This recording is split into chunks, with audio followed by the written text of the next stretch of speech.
So thank you all for coming this morning. It's so great to see a pretty full room on a Friday morning, especially a sunny Friday morning. So my name is Kaylee McCarty, and I'm the Assistant Director of Programs for the Schiller Institute. And on behalf of the Schiller Institute and our COP30 delegation, we are so excited to welcome you here today. I'll keep my remarks brief. However, I wanted to tell you a little bit about how this event was conceptualized. So our COP30 delegates came back from Belém and synthesized what they had seen as the major themes on the ground and have tried to recreate it as a mini COP today for you. And that includes kind of the chaos of having concurrent sessions of lots of wonderful things to do, and you kind of have to choose. So without further ado, I will be introducing our panel here today and then hand it off. So we are happy to welcome Sara Ascher and Gaia Larsen from World Resources Institute, Tracy Bach from Dartmouth and the RINGO constituency, and Trigg Talley, a former US climate diplomat and now with America is All In, and Dr. Pisani Gareau, Director of the Environmental Studies Program and Professor of Earth and Environmental Sciences, as well as a COP30 delegate this year, will be moderating the panel. It's all yours. Thank you. Great. Sweet. Great. Good morning, everyone. It's so nice to see you all. And I'm delighted to moderate this panel with a really diverse group of experts who engage with COP in a variety of ways. And I know we're going to learn a lot during this panel as well as throughout the day. But before we begin, I just wanted to take this opportunity to thank the team from the Schiller Institute, Kaylee McCarty, Greg Adelsberger, Eric Sjostrom, and a lot of undergraduate and graduate assistants. So I won't go through all, but some of you are here. If you participated, please raise your hand. Connor, I'm looking at you. Magali, she's over there. And many others, for the tremendous work throughout the year supporting the BC delegation to Belém, Brazil, and for organizing the symposium. I'd also like to recognize the faculty and student delegates who dedicated their time, energy, and passion to this year's COP's activities. Many of you have already begun sharing your experiences and your insights with your professors, your classmates, with your community, and the broader community. And that's truly the point of participating in COP. It's not just about traveling to a unique city to observe a really fascinating global political process. It's about what we bring back, how we translate what we learn, what inspires us, and the connections that we make into meaningful conversations as well as action within our own communities. So with that, let's get the panel started.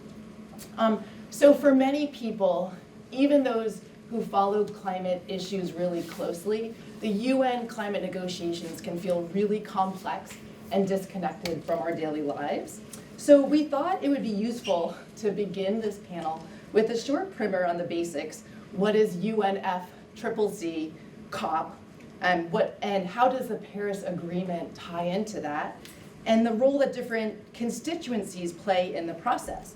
So to help us get oriented, I'd like to turn to our first panelist, Tracy Bach, who is a veteran COP participant, and she'll walk us through those elements. And maybe we could go to Tracy's bio so you can read a little bit of that and we'll move forward. Oh, here we go. Okay, Tracy, right. Thank you. I'm putting on my timer and going to give you a primer in 5 minutes of the UNFCCC since 1992. So this first slide, so fundamentally what I'd love to do in these next 5 minutes is ground you in what both COP is and isn't, and in particular, maybe introduce a few acronyms and make them a little more comfortable. And then we'll go from there and set up the basis for others' conversation here on the panel. So the COP is the Conference of Parties. It's a meeting that happens once a year. I always tell my students it's kind of like a legislature in that it is refining, like we do with the Clean Air Act, hopefully periodic, well, at least in my lifetime for that. But we do that with the treaty obligations. Okay, second. So there's COPs of 3 different treaties. So we tend to call this the climate regime or the treaty regime. The UNFCCC, I am pointing the right way, the old school pointer. The UNFCCC is the framework convention designed exactly to keep exploring and refining over the years. Didn't have a lot of hard quantitative, very little quantitative requirements, a lot of process requirements. Fast forward, you get to the Kyoto Protocol. The US was not a signatory, or didn't ratify it, I should say, and nor did several other large developing countries. But its focus was on having developed countries, as defined by the annex to the UNFCCC, basically have hard mitigation targets. It was largely conducted in Europe over first and second commitment periods. And in an effort to get the US back into the fold, the Paris Agreement was negotiated over a course of several years, came online with, or was adopted at COP21, very quickly ratified by next year in Marrakesh. So what is the Paris Agreement? Let's focus on that. Why don't I go to the next slide? Got it. 10:04, 2 minutes, okay, so I have We 3 do it left. also. And do keep me on track, okay? I teach a 14-week class in it, so let's see. So I'm sorry, I cribbed this from IGES. I thought it was a good visual, but it has some extraneous. Focus on the dots. So when I think of the Paris Agreement, and I know others can talk about bottom up versus top down, you know, the way treaties function. The Paris Agreement was designed to have this, if you will, accountability mechanism or a ratchet mechanism that was based on one, nationally determined contributions. I remember in Warsaw when that went from commitments, the C, to contributions. The idea that each sovereign country who was a party to the Paris Agreement would say what they could do over a course of a period of time. You know, it was a time frame, a baseline, and it mostly mitigation targets, but there can be adaptation as well as finance goals. Okay, so those are the backbone of parties' engagement in trying to solve collectively through a multilateral agreement, through, you know, under the Paris Agreement. Second, reporting, sunshine. Right, so there is a new reporting mechanism called the Enhanced Transparency Framework. It's one of the articles of the Paris Agreement. Just end of 24, I think, December 24, the BTRs, Biennial Transparency Reports. There you go, acronym number X. Those are to report on each country as required. If you ratify the Paris Agreement and become a party, you have to, 1, file an NDC every 5 years in a revision process. 2, file BTRs every 2 years, biennial. And what you're doing is you're reporting on the progress of your nationally determined contributions. Third, I think it's the yellow dot. No, it's the green dot, the global stocktake. That is a concept of accountability in this process where rather than each country being held accountable, usually by nonprofits who shine light on their BTRs and the ambition of their NDCs, this is a collective process where all countries tat up the progress or not, and the progress is compared with a benchmark to the Article 2 objectives of the Paris Agreement. Notably, what we hear about in the press, well below 2C, 1.5C, but there's also an adaptation goal and a financial flow goal as well, or objective, we call it. All right, that's the backbone. That's what we're working with that my colleagues are going to talk about a little bit more relative to what they do and COP30. Next slide. I think I have 1 more minute. Super.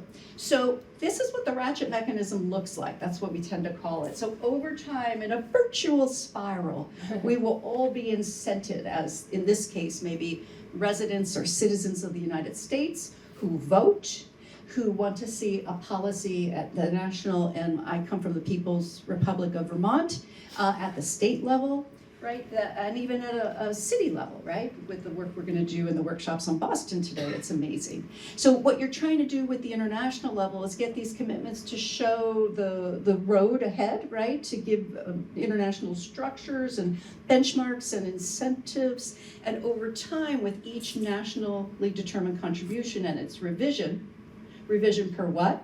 Well, progress on BTRs and what we learned in the global stocktake, because there is in the language of the Paris Agreement to revise per the findings of the GST. And that's the ambition spiral, the ratchet mechanism, and that's how we get to nirvana. No, that's how we get to hopefully good health for not only us in the present and my children, but my 2-year-old grandchild. I'll end there. There's another slide about NGO participation, RINGO. Happy to answer more questions about that, but I wanted to lay just basic groundwork here so my colleagues could jump from there. Great, thank you so much, Tracy. And I just wanted to mention, as when we were in Belaine, many of us took advantage of the RINGO debrief that was the morning session to get our day started. And it was always really helpful because colleagues like Tracy and others really set the groundwork for like what we should be paying attention to and what was happening and deciphering the complexity throughout the whole week. It was really wonderful. So to help us understand a little bit more about how NDCs work in practice, which as Tracy said is a cornerstone of the COP, I'm pleased to turn to Sara Ascher, Senior Project Manager with the National Climate Action Team at World Resources Institute. And Sara, could you share a bit about your work on NDCs and how it connects to the COP process? Sure. So I work with a team that actually bridges what comes out of the COP and the country's NDCs, which are basically ambition targets. They're not actually, and this is I think one of the things that you asked me to talk about, is that the accountability measures, which are wobbly at best, soft, wobbly. So I think for us, what we do is we take the idea. Say Colombia comes and says, here's our target, here's what we want to do. And my team actually works with the country, the actual government partners, ministries of environment, ministries of planning, finance, and there's one more that I can't remember. And so we take the NDC is set by the actual government, and then it's actually going, well, now what do we do? We've set this incredible ambitious target. Now what do we do? How do we actually implement it? And so really what they do is the countries will tend to partner through the NDC partnership. There's an actual organization that partners countries with government, donors, NGOs, and there's one other one, private industry, that actually will help a country forward their NDC into implementation. But even before you get there, you have to sort of develop the NDC, and that means what are you actually trying to do? Based on the Paris Agreement and what came out of it, what are you actually trying to do? What is the actual context of your country? And so is it energy? Is it emissions? Is it agriculture? Is it water, safety, access, all of that? So you have to sort of focus or you don't get anything done. And some countries do a little bit of everything. Their NDCs cover lots of things, but still the implementation is actually the key piece, right? So how do you take this idea of ambition and make it actually happen? But partially, and I will say, because one of the other questions you asked me to address is, we're very, very far away from where we need to be if we're going to actually meet the 1.5C cap, right? None of the NDCs are ambitious enough. So the ambition of an NDC versus the actual implementation of an NDC, they are nowhere. The ambition isn't going to get us there, and neither is the implementation. We're increment. I think I was telling one of you in the crowd, like, it's incremental, but it's not going to be sufficient. And I will also add, because part of what my team does is we look at sort of the power imbalance between the NDC's ambitions and what the UNFCCC process asks of countries versus what countries actually have ability and access to be able to produce themselves, right? So there's a pretty significant power imbalance because the countries, as I think we were talking about earlier, is that the countries who are most vulnerable to the climate crisis have the least resources to actually implement their NDCs and to actually make on-the-ground changes and have the least amount of money and access to the implementing pieces and tools. So the global north and the global west have set really high NDCs. Whether we meet them or not, that's a whole other issue.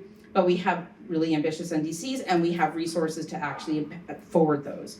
The global south, which is a regular complaint at COP and within the UNFCCC's process, is that the global north is setting targets and demanding global south and global east countries actually reach those ambitious targets with very little resources and very little support. So that's part of where the NDC process actually is not working smoothly, even if it, in its ideal, is right where we want to be. Yes, there's a huge target, but getting to that target, and as my team and I talk about, it's great that you can set the ambition, but if you don't have the resources to reach the ambition or the target that you have now, increasing your ambition isn't going to matter, right? It's a constantly moving target, and it's a constantly lengthening road that you're never going to reach the end. So that is sort of where my team actually sits in trying to like at least get us staying on the road and keeping us moving down the road, even if we don't get to the actual end result.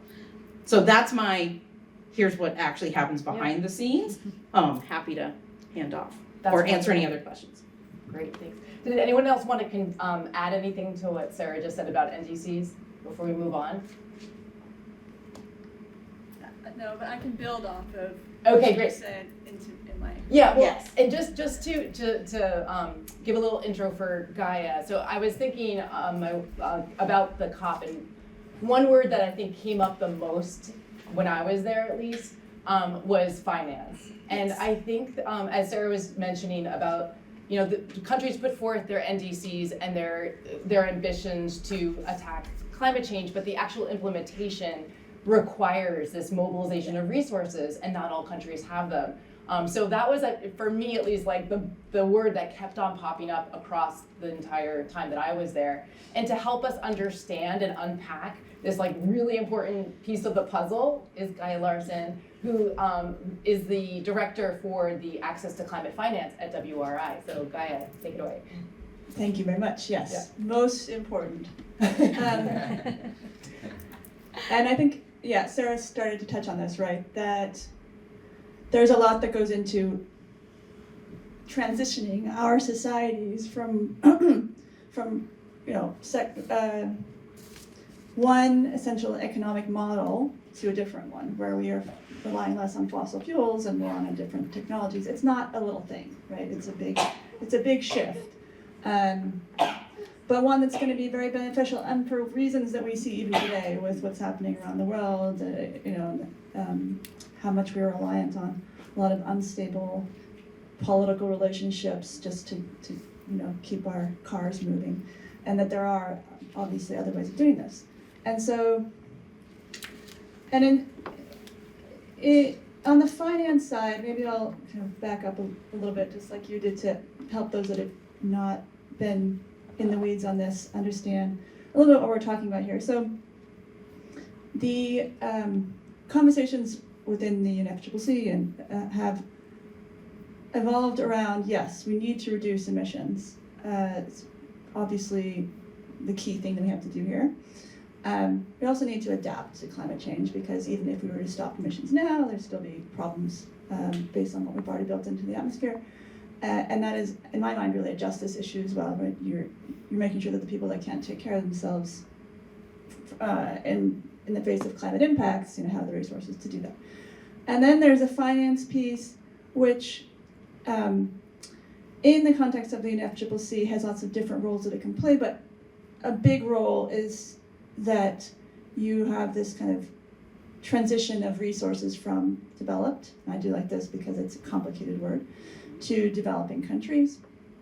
And so in Copenhagen, and then in the Paris Agreement, everyone I think has probably heard of the Paris Agreement, there's this 100 billion commitment from these developed countries to developing countries. This was met in 2022, and so in 2024, we had a new agreement on new finance goals. One, and those are two numbers to remember. One is 300 billion, which essentially replaced the 100 billion. Now, I'm going to take a little detour here to explain a little bit. So, there is a big underlying conversation underlying all the finance discussions at the COP as to who should be providing this money, right? So clearly there's countries like the United States should be providing money, top of the list of countries that should be providing money, right? But in the decades since we originally started talking about climate change and having these negotiations, a lot has happened within many different countries, and many countries have become more heavy emitters and much richer than they were a couple decades ago, right? So if we go on a list that we created a couple decades ago as to who should provide money, maybe that's not quite the right thing to do anymore. But how do you change that list? And how do you convince countries that maybe should be on this quote-unquote list mean, there is actually a list, but can we create a new list? Maybe not. So how do we convince them that they should be also contributing? Funding is not an easy task. So there's this underlying question of who should provide funding, right? And that was a big issue at COP29. So the 300 billion was agreed. It's more or less like the 100 billion, and that the similar actors are meant to provide the funding, but there's a little bit of expansion to include other actors as well. And the most clear example of that, which you're probably going to say that's not clear, but I said most clear, not clear. Example of this is that the multilateral development banks, they provide a lot of the funding for climate, and the money basically goes from countries to the banks. They grow the money and then they provide it out to developing countries. It used to be that we'd only count approximately the same amount of percentage that those MDBs provide that reflected the developing country contribution to those. Country contribution to those. Now in the agreement we said, no, you know what? Those countries are voluntarily going to say that we can now count all the money that goes from the MDBs. India said doesn't want to, but whatever. Okay, simplifying to say, we will probably be counting all the money that goes through the MDBs now, which means that we are counting some money that comes from developing countries or not, countries that are not part of that original list. So that was a, probably convoluted little example there, but that's how the UNFCCC works, right? You work through these little doorways of to kind of start to open up new conversations that you can't just simply throw the door open on because nobody's going to agree to it. So you have to do a little incremental steps. Now, the other interesting number from 2 years ago, or a year ago really, is 1.3 trillion. That number represents what countries said, okay, let's try to get that much money flowing to developing countries from all sources of finance. So that includes all countries' public finance that go into developing countries, plus all the private finance that goes into developing countries. Whereas usually in the past, for the 300 billion, we just measure a part of the private finance. If you want to know more about that, I can tell you, but it's another complicated piece of the puzzle. Okay, so now we're here. We had the 300 billion, 1.3 trillion. This past COP30, we walked into it, we already had those two numbers, but we decided, we being the global universe, I guess, that first of all, we should focus on adaptation a bit more. So we came up with let's triple adaptation finance. So because it's easier to get money to go to mitigation, like to reduce greenhouse gas emissions, because for various reasons that we could talk about. It's easier for money to go to that than for money to go to adaptation. So we said, okay, let's make sure that we have enough money that goes to adaptation. And by the way, all these numbers are by 2035. And then also, let's have a roadmap to how to get to 1.3 trillion. So Brazil and Azerbaijan, they're the two COP presidencies. They had been given a task to write out all these different things that one could do to get to the 1.3 trillion by 2035. That roadmap was not thoroughly endorsed by every country and agreed upon and signed off on. But it is there. And as you said, this year we're going to be working with the Brazilians to see what we can do to kind of give it life, assuming that it deserves life, or at least that it supports a conversation around what can be done to kind of monitor and assess whether we are moving towards the 1.3 trillion. And this is actually where things get really relevant to you guys, because the 1.3 trillion will require, and also the 2-point-whatever trillion that is, that involves money that also goes within the developing countries, plus the money that is moves within the United States. This will all require activities from people in many different sectors. So if you want to go into banking, great. If you want to go into insurance, perfect, right? If you want to go into the legal field, perfect. You don't have to just go to COPs to be able to work on climate. As a matter of fact, going forward, it's going to be less and less relevant what happens at the COPs, probably. And more relevant what you, as a banker or an insurance broker or whatever, do and how you integrate climate into the work that you work on, right? And then hopefully between now and 2035, you guys will have gone out into the workforce or into the whatever level of study you do next, and helped us move along that path, right? So again, if you didn't go to COP, that's fine. Plenty of people go there, but what we need to do is work in the sectors where you intend to work. Great. Thank you so much. And for me, that does make finance a lot more clear. Maybe it's still pretty, there are some muddy waters there, but it's that really helps in thinking about the different buckets of financing that we're trying to go for. And it does, I do remember when we were having a hard time getting to the 100 billion per year. So that's good that we passed that, and that we're ratcheting up the ambition to 300 billion, but this is from countries. And when we get to trillion, we're talking about private sector needs to fill in that gap because it's not going to come from countries, right? Great. Well, thanks so much for that.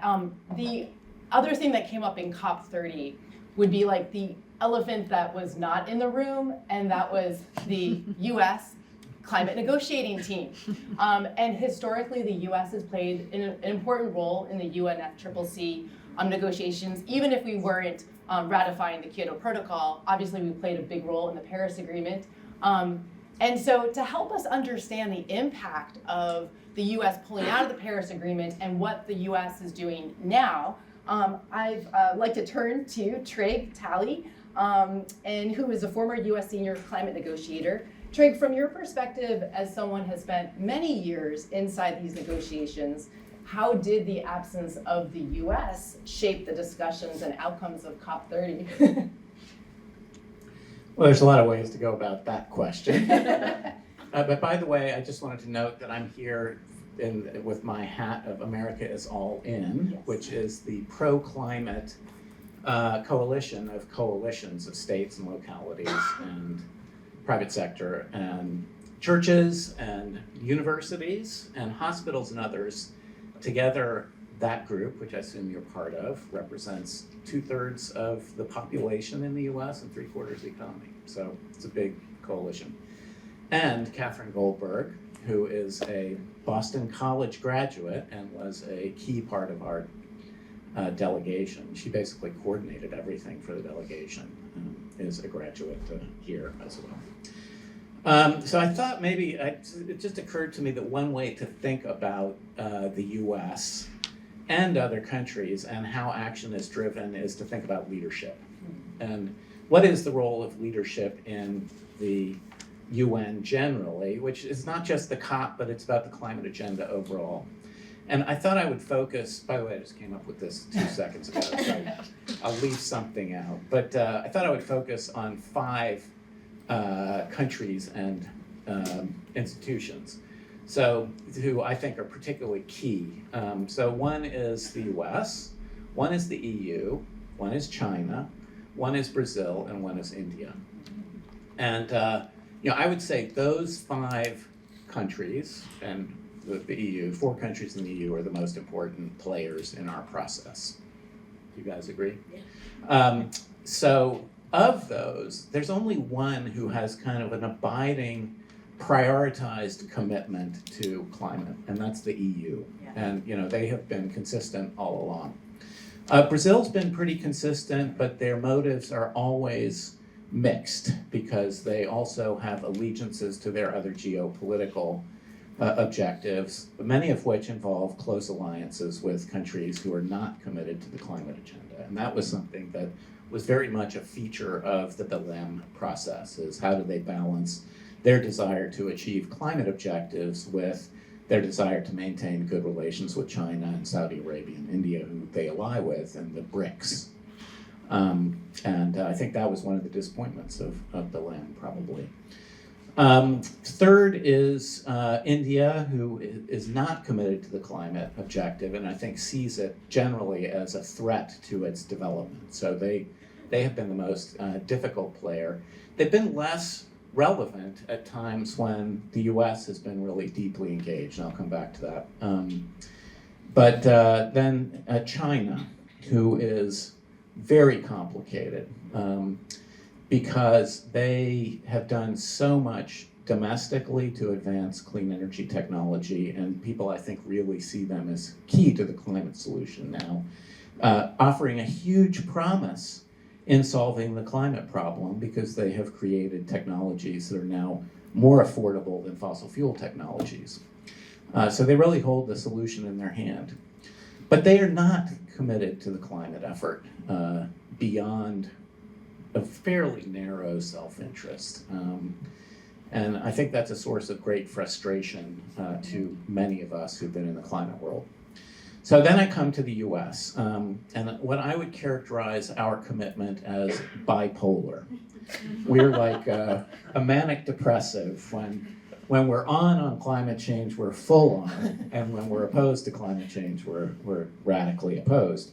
But I think it's really important to understand that for both Obama and Biden, the starting question that the president asked was, what do we need to do to solve the problem? And for the most part, they were there at every moment. And that's an amazing thing to have, is to have your president, at the very highest level, wanting to solve the problem. And so, for example, the Inflation Reduction Act, which everybody's familiar with, they used their one shot at a simple majority Senate legislation, overcoming the filibuster through this process called reconciliation. Their one shot was climate change, And I think that is not as recognized as it often is, but they decided that was the highest priority for the administration legislatively. And by the way, that would not have happened had there not been a lot of activism during the 2020 election, which I think is very important because it doesn't feel like there's the same kind of focused energy from youth and from the environmental community that would sort of give the kind of space to do that in the future. So that's important. And, I think one thing that is apparent, and which other people would be probably upset to hear me say, but unless the US is full on in the climate process, it's very difficult to make progress. And that's because the EU and its allies, the progressives, can't really do it on their own, unfortunately. They just don't have enough weight. But with the U.S. and and its alliances, there's a bunch of smaller countries who kind of operate in the same space that we do. It becomes a very different dynamic, and that impacts the BRICS. It impacts the countries that are kind of on the fence. China does a bit more, not as much as we would like, and then countries that are quite resistant to the agenda generally concede and give in. And so at key points in the process, we've made progress both by strengthening alliances with progressive countries, but also working to counter opposition to the effort in a way that I think has been pretty effective over time. Okay. Trigg, can I ask you just a follow-up question Yeah. to that? So does that mean that if our next president leader, that if they wanted to bring us back into the Paris Agreement, that we would be welcomed by these countries and say, sure, come in for maybe it's 4 years, maybe it's longer, and they just sort of deal with us? Yeah. Okay. I think so. I think, there's sort of a debate going on among the climate diaspora about whether things are going to be different just because, we have destroyed the global multilateral rules-based system. My personal feeling is that other countries have always been more transactional with us than we think. That they're not really, they're grateful for the things that the U.S. brings, but they feel ambivalent about us for various reasons. And but what they want is to make agreements and move forward at any given point. And so I think we will be, just as after the Bush administration, it was not that different. We had the Iraq War, which was a disaster on so many fronts, for the global community. But when Obama came in, we were, standing ovation. Now, they didn't like a lot of the positions the Obama administration were taking, And you know, the U.S., the world has always had to bend towards the peculiarities of the U.S. domestic system, and that's been a great, you know, it's been something that's been very difficult for a lot of countries, but they've recognized that there's really no other choice. Okay, so let me just bring this back to the COP. I don't know how much time you want me to. Very little. Yeah, We're okay. going to move to another question. All right, so this year, I think so let me just highlight 3 agenda items that happened at Bill M and how U.S. participation or not impacted them. The first was that this year was the year where the NDCs were put forward. You know, one of the roles that we played both in 2014 and 15, and 2021 was to push other countries to do more. And I think that's a role that the U.S. is pretty effective at, you know, and we put a lot of muscle into it. John Kerry and a huge team at the White House and the State Department. That didn't happen this year. Now, many countries still put forward NDCs that were basically on track for their own mid-century goals. Most countries are, in some way or another, large countries are aiming towards net zero sometime mid-century.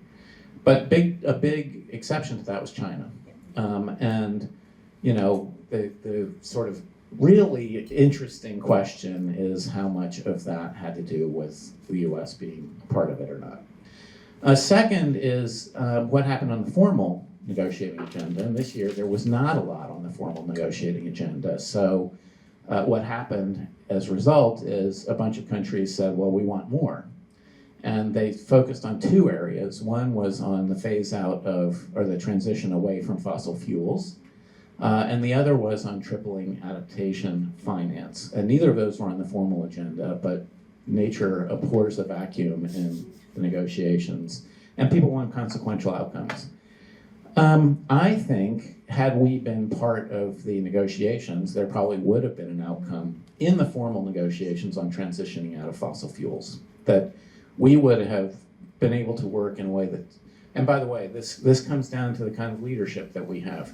The EU, one thing that you noticed at the COP was that the negotiating groups continued to play the same roles that they did in the past. And the EU's practice has always been to ally with the islands and other progressive countries, hold out, not concede their position, but only give it away once we'd reached the compromise so that they could maintain their solidarity with the progressive countries. And they continued to do that.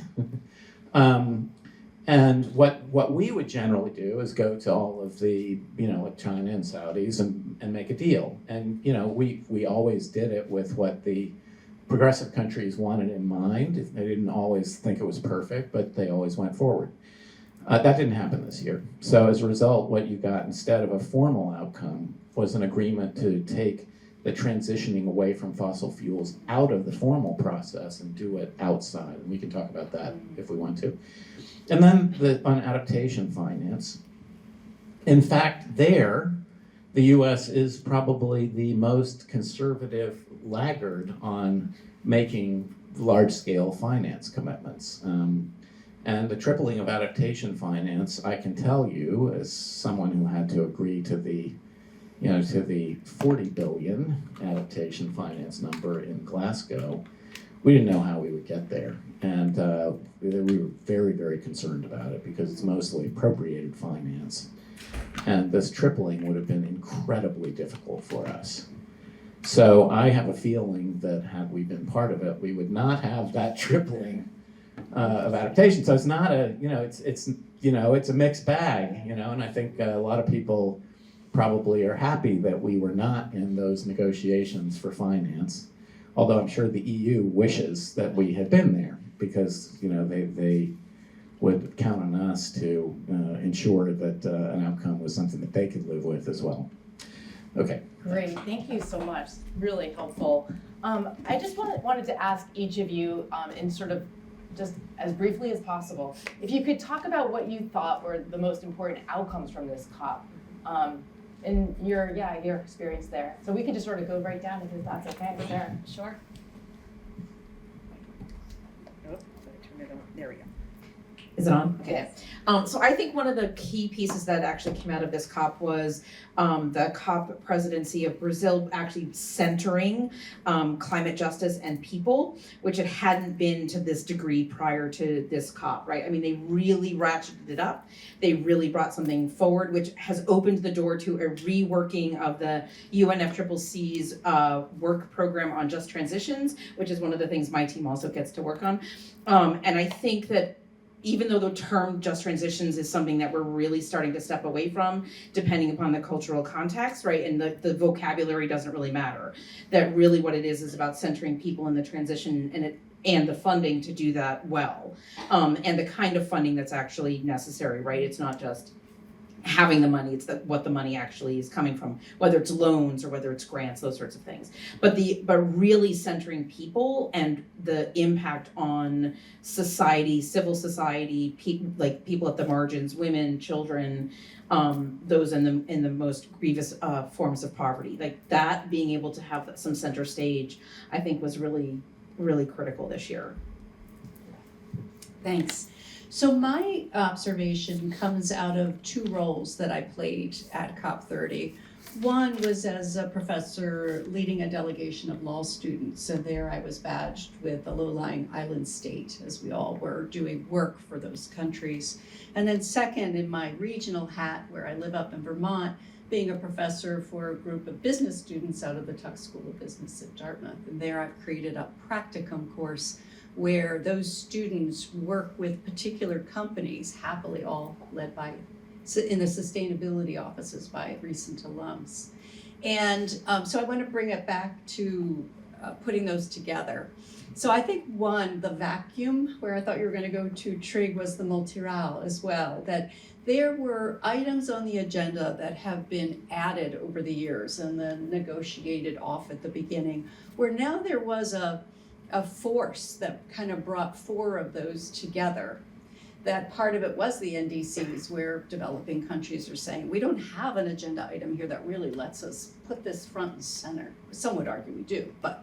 So there was this negotiating tactic that the presidency led to try to get some clear-ish discussion about these four items and to force some getting to not know, which is what I call consensus, right? It's not yes, it's getting to not know on them.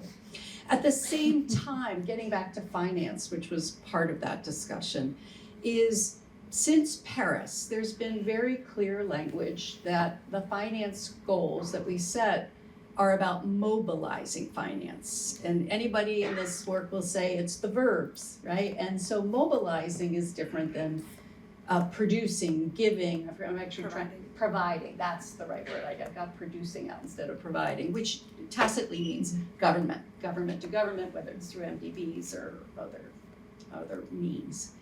So the reason I mention that is because now with my Tuck School of Business hat on, one of the things I saw, for example, in adaptation, so you have this tripling goal, right, which is largely seen as governmental funds doing that.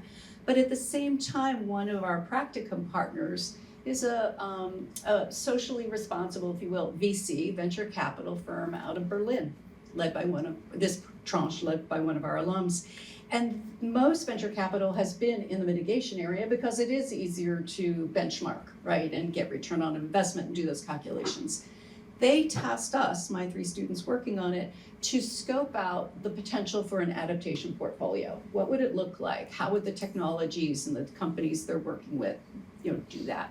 So I'm just bringing those 2 things together. There's this disparate piece on the countryside, right, that there's a lot on the agenda that fuels the mistrust and the challenge of the different countries developing and developed to talk with one another and to come to not know.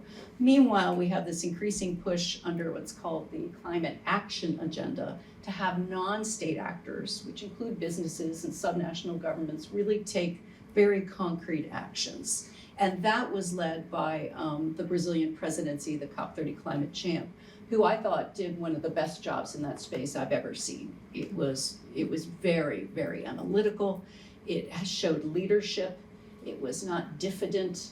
And I think something we all haven't said, we've talked about space outside of the COP, right, that's on climate, outside of the UNFCCC. It's important to remember that Brazil became the presidency for a year in November on the first day.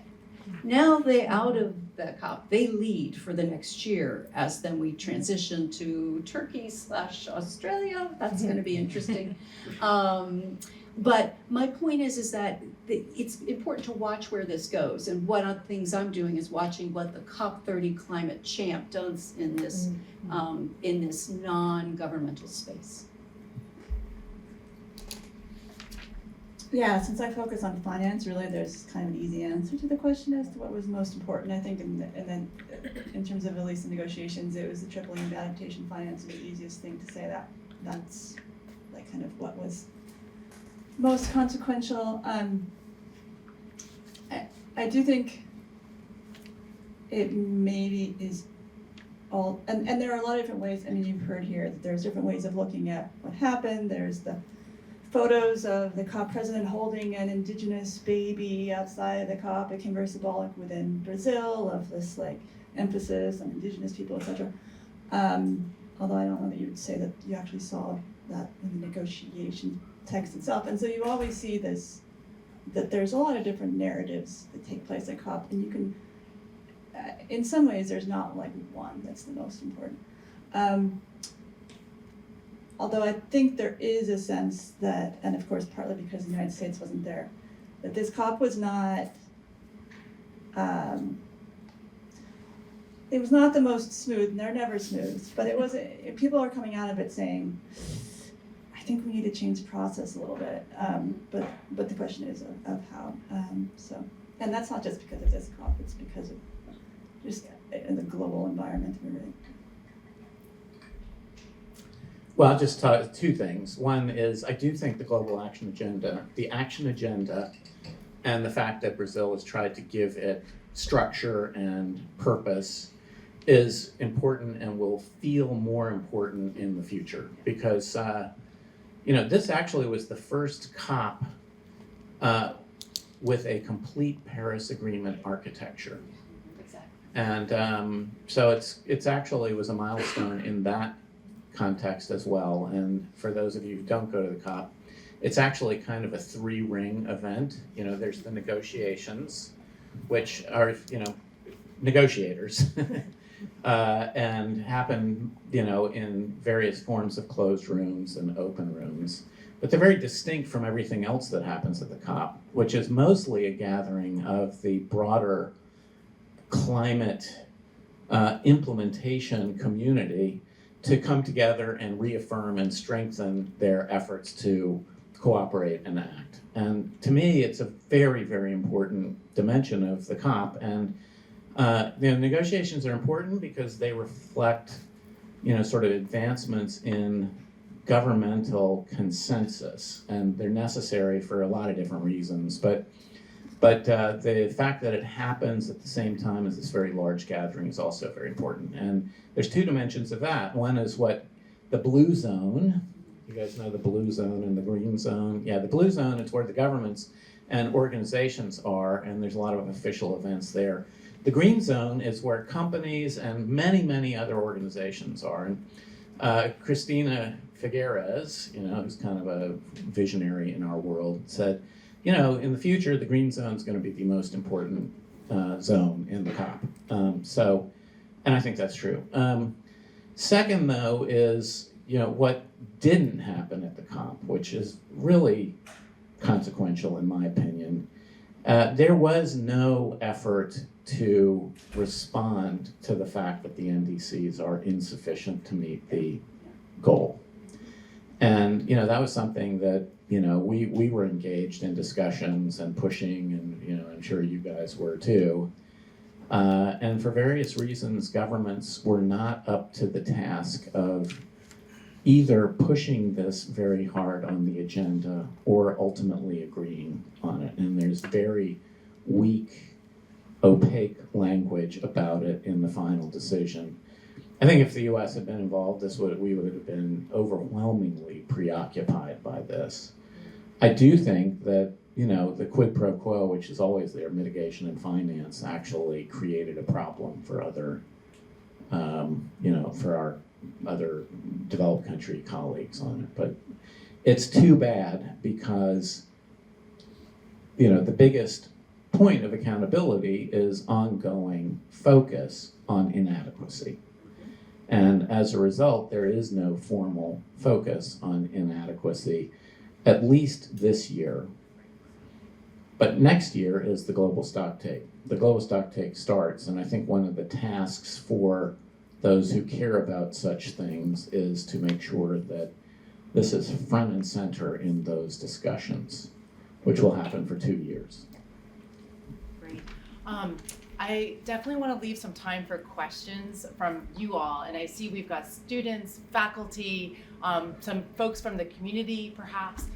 We'll go around with a microphone, and if you can please state your name and your affiliation, that would be really helpful, so we know your perspective. And as we're doing this, as you're thinking of your question, I'll also kind of, if we can wrap in or put into this a little bit, and some of this is already coming out in what you just said, Trigg and Tracy, but what are you looking for over this next year, like forward at the next COP31 and maybe even beyond? But let's hear from one of you all. No, the UNFCCC process is completely clear to everyone in this room now. They did such a good job. Well, while we're waiting, Sara, can I ask you, what are you going to be working on over this year? Okay, now that's a big question. So, well, like what are you looking towards? Yeah. So really what my team is now focusing on is sort of a three-pronged approach, which is around macroeconomic modeling, essentially making the business case for, for governments. Oh, thank you. For governments to actually shift, and not just in mitigation, but also in adaptation. We are also working on green skills and green jobs for the new economy that actually my team just published a huge new flagship report, yay my team, on it's called Jobs and Skills for the New Economy.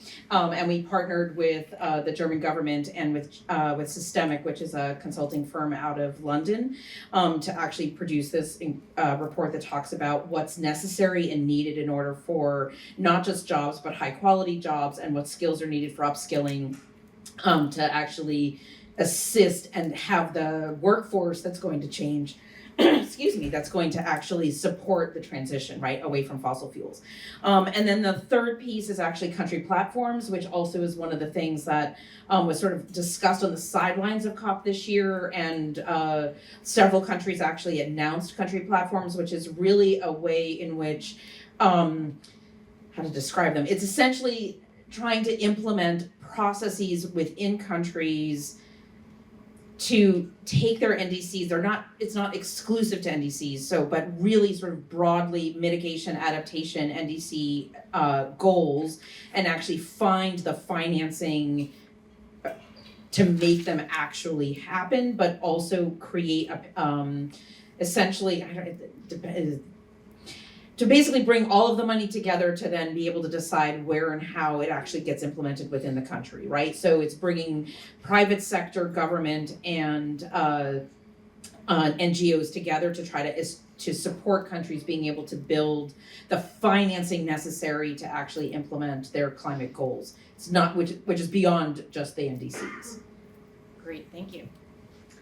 Hi, I'm Edson Severnini. I'm an associate professor of economics here at Boston College. I was a delegate from the BC side. I think, like, echoing Tara's question about what you're looking forward for the year, I would particularly ask Trigg and Tracy to talk about, from the university side and the American All-In, for all of us here, how can we be more active in these local organizations or at our private or public space to engage more people? And for all of us here in the room, if we want to participate more actively, what are the first things we can do outside of COP? Let me jump in for a moment. And if you have a chance to advance the slides, I don't know if somebody could do that. I could show you the observer piece at the same time, that last slide of mine.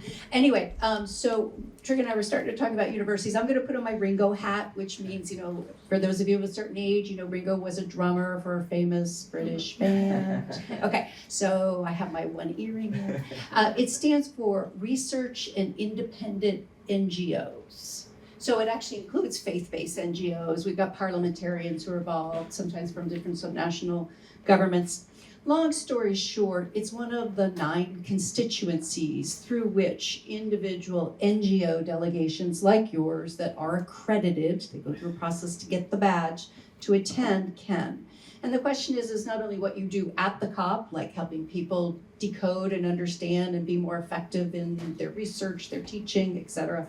It's also what you do throughout the year. So we do a lot of partnerships with other universities, and I'd like to marry this with the GST too, because for those of us who sat through those 2 years, it feels like, of technical dialogues, one of the things you saw was a concerted effort by several parties and negotiating blocs to really question the data that went into this global stock take, as if the IPCC weren't authoritative or have something to offer. And that continues on. It's only, I think, that's a stronger voice in the process, not less. So I think one of the things we can be doing is working more to counter that. So RINGO, for example, has plenty of members who are accredited to the UNFCCC who also participate in the IPCC.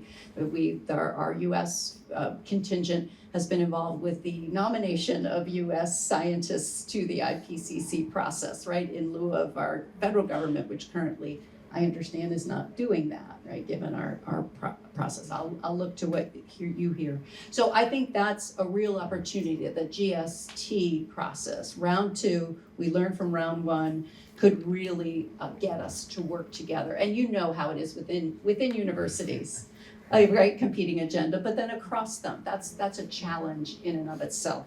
And then the other thing on the leadership side, I would get back to that. I'm really fascinated with the Turkey-Australia balance, because the Australian team in theory is going to be the lead on the negotiations, right? And they've been one of the umbrella group countries with the United States, so they have the potential to bring those countries along behind the scenes, not right in the plenaries or the back rooms. And then you have Turkey, which is trying to been getting off Annex 2 for the longest time, right? And really wants to say they're a developing country on some days and a developed country on other days. So I think I don't have any, I have questions, not answers. I'm glad you asked that question. Well, just to say that, so now America's All In is actually going through a kind of strategic review now about how to harness its coalition members better. And one of the things that and by the way, I should say another hat I have this year is I'm a visiting professor at the University of Maryland. So maybe I can be part of the RINGO group. This is the official welcome. Yeah. But in any event, one thing that we have thought is well, let me just say, when we've gone, we went to Belém with our hat on, and part of what we're doing is communicating the fact that, that America is still acting. The federal government's out, but, this large swath of states and localities and everybody else is still acting with a lot of examples of what we're doing domestically. And we know our partners very well, so we were able to have very candid conversations. So they would say, okay, so what are you doing for us? And so we could say, well, philanthropies are still acting and they're funding NGOs, and so it sounds like Sara are very active internationally, and that's great. But I think there's an opportunity to really broaden this, and it feels to me like universities are a real untapped resource to build people-to-people engagement, with other governments as well, to provide expertise and various types of assistance. So we will be thinking of that, and certainly University of Maryland, was a big focus for us, and what we found is that other countries are grateful, and it helps to satisfy this question. And moreover, it creates capacity in the U.S. for what is currently a defunct career path, but will not be forever. There will be a time when this comes back. So I think that's very important. That's wonderful. I know we could continue the conversation for much longer, but we're almost at the hour. And I want to let you know that there are several opportunities to continue the conversations with these folks who will be around for a good portion of the day, as well as we have workshop with America's All In. Catherine and Trigg are going to be leading that at 11 to 5. 11. Right after this. Right after this, okay. And there are poster sessions, and there are other workshops. Edson Severini is leading one as well. We've got a lot of cool things happening, so make sure that you stay involved, keep the conversation going. Thank you so much for being here and your attention, and for the wonderful conversation that we've had with these extraordinary panelists. Thank you for all your work over the years in bringing us to this moment. Thank you so much.